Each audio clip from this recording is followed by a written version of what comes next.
Soap use చేయాలని ఉంది కానీ స్కిన్ టైప్ ఏంటి అనేది తెలియదు. అలాంటి వారి కోసం మన హెచ్బి గ్లో న్యాచురల్ పేజ్లో ఈ సోప్ అనేది ఇంట్రడ్యూస్ చేస్తున్నాం. ఈ సోప్ నేమ్ వచ్చేసి ట్విన్నింగ్ సోప్. ట్విన్నింగ్ సోప్ అని ఎందుకు అంటే అడల్ట్స్ యూస్ చేయొచ్చు, at the same time kids కూడా యూస్ చేయొచ్చు. క్వాంటిటీ అనేది డిఫరెంట్ ఉంటుంది. మీరు ఎవరికి అనేది చెప్తే, కిడ్స్కా అడల్ట్స్కా అనేది చెప్తే దాన్ని బట్టి మేము మేక్ చేసి ఇస్తాం.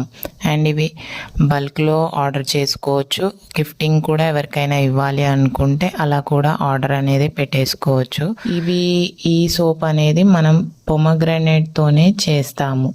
ఇన్స్టాలో బాగా ట్రెండింగ్ ఉంది. ఏంటి, ఈ జ్యూసెస్ అనేవి యాడ్ చేసి, ఫ్రూట్ జ్యూసెస్ అలా యాడ్ చేసి సోప్ మేకింగ్ అనేది చేస్తే అవి ఫంగస్ వచ్చేస్తాయి, పాడైపోతాయి అనేది ఉంది. అదంతా ఫాల్స్ అండి. కరెక్ట్ ప్రాసెస్ అండ్ కరెక్ట్ క్వాంటిటీతోని మనం గనక ఈ సోప్ అనేది మేక్ చేస్తే ఎటువంటి ఫంగస్ అనేది రాదు. 6 to 8 months ఇంకా అంతకంటే ఎక్కువ రోజులే ఈ సోప్ అనేది పాడవకుండా ఉంటుంది. మీకు ఎవరికైనా కావాలి అనుకుంటే పైన కనిపించే నెంబర్కి DM చేయండి.